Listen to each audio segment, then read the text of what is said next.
पैगाम, एक परिचय।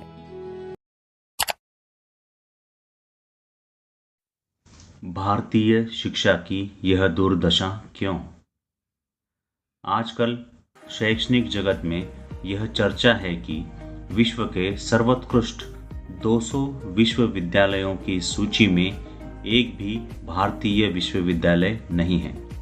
अर्थात भारत की उच्च शिक्षा यानी महाविद्यालयी एवं विश्वविद्यालयी शिक्षा भी गुणवत्तापूर्ण और उत्कृष्ट नहीं है। सामान्य शिक्षा की अवस्था तो सभी को ज्ञात ही है, तो आखिर उच्च शिक्षा के साथ ऐसा क्यों है?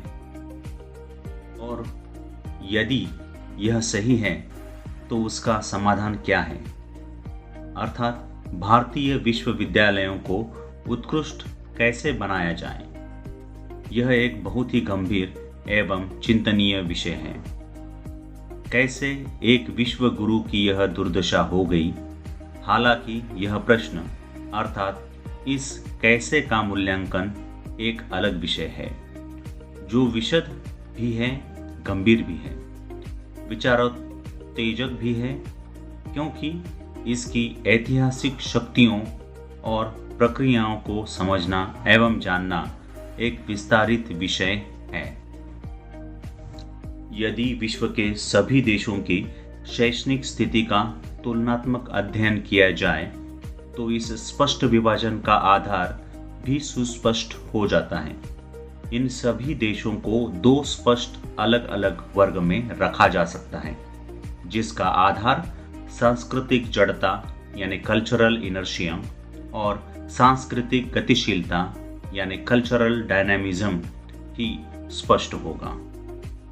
सांस्कृतिक जड़ता का अर्थ है तथाकथित महान सांस्कृतिक धरोहर एवं परंपरा के नाम पर आधुनिकता, वैज्ञानिकता, तार्किकता, मानवता, न्यायवादिता, समता, स्वतंत्रता, बंधुता का ही व्यवहारिक विरोध करना।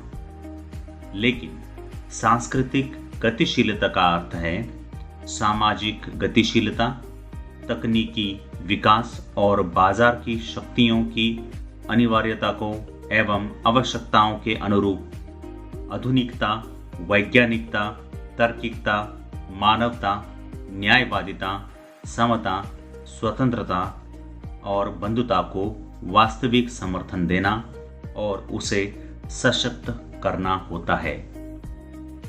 उत्कृष्ट शिक्षा ही ईश्वर, आत्मा, पुनर्जन्म और कर्मवाद के ढोंग, पाखंड, अंधविश्वास एवं अनावश्यक कर्मकांड को खंडित करते हुए उत्कृष्टता पर छा गए धुंध को मिटा सकती हैं और इस तरह विज्ञान तथा प्रौद्योगिकी को मौलिक और मूलभूत आधार दे सकता है।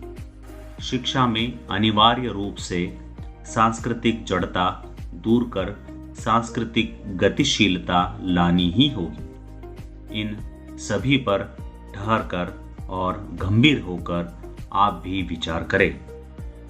धन्यवाद।